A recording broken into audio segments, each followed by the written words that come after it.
ஷாலினி இன்னும் 2-3 வருஷம் வேலை பாக்கட்டுமேக்கா. அது சம்பாத்தியத்துல கொஞ்சம் நகை நட்டையெல்லாம் சேர்த்துக்கிட்டு அதுக்கப்புறமா கட்டி கொடுக்க வேண்டியதானே. ஏக்கா என்னக்கா? நான் ஷாலினிக்கு மாப்பிள்ள பாக்க தரகரை வர சொல்லல. அப்புறம் தனத்துக்கு மாப்பிள்ள பாக்குறதுக்கு தான் நான் தரகரை வர சொல்லிருக்கேன். ஐயோ ஏக்கா என்னக்கா சொல்ற? ஆமா, நான் தனத்துக்கு இன்னொரு கல்யாணம் பண்ணி வைக்கிறதா முடிவு பண்ணிருக்கேன். ஐயோ ஏக்கா உனக்கு என்ன பைத்தியம் கீத்தியம் பிடிச்சிருக்கா என்ன? தானே எவனையும் ஒருத்தனை கல்யாணம் பண்ணிக்கின்னு இந்த வீட்டை விட்டு போயிட்டானா நம்மள என்னக்கா பண்றது? அப்புறம் சோத்துக்கு நம்ம சிங்கி தான் அடிக்கணும். அந்த மாதிரிலாம் எதுவும் நடக்காது. 4 வீட்ல 10 பாத்திரம் தேய்ச்சி இந்த குடும்பத்தை நான் காப்பாத்துறேன். இன்னும் என் உடம்புல தெம்பும் தைரியமும் இருக்கு. ஏற்கனவே இந்த ஏரியால 3 வீட்ல நான் வேலைக்கு பேசிட்டேன். நாளையில இருந்து நான் வேலைக்கு போகத்தான் போறேன். ஐயோ ஏக்கா நமக்கு எதுக்கா இந்த தலையெழுத்து? ஏய், நான் உன்னை வேலைக்கு கூப்பிடல. அப்புறம் என்ன?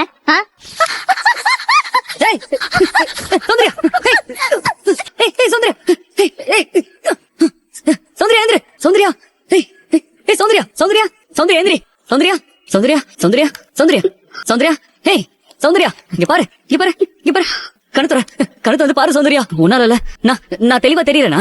தலை சுத்தல தெரியலையே. அதெல்லாம் ஒண்ணும் இல்ல. ஆனா விரல் தான் ஒரு மாதிரி நரம்பெல்லாம் சுண்டி இழுக்குது. அறிவில்லையா உனக்கு? நீ இப்படிதான் ஈரக்கையோட வந்து சுவிட்ச் போடுவியா? வீட்டுல எல்லாரும் மாடியில இருக்காங்க. ஏதோ நான் இருந்ததால உனக்கு ஒண்ணும் ஆகல. நானும் இங்க இருந்து மத்தவங்களோட சேர்ந்து மாடிக்கு போயிருந்தா என்ன ஆகுறது?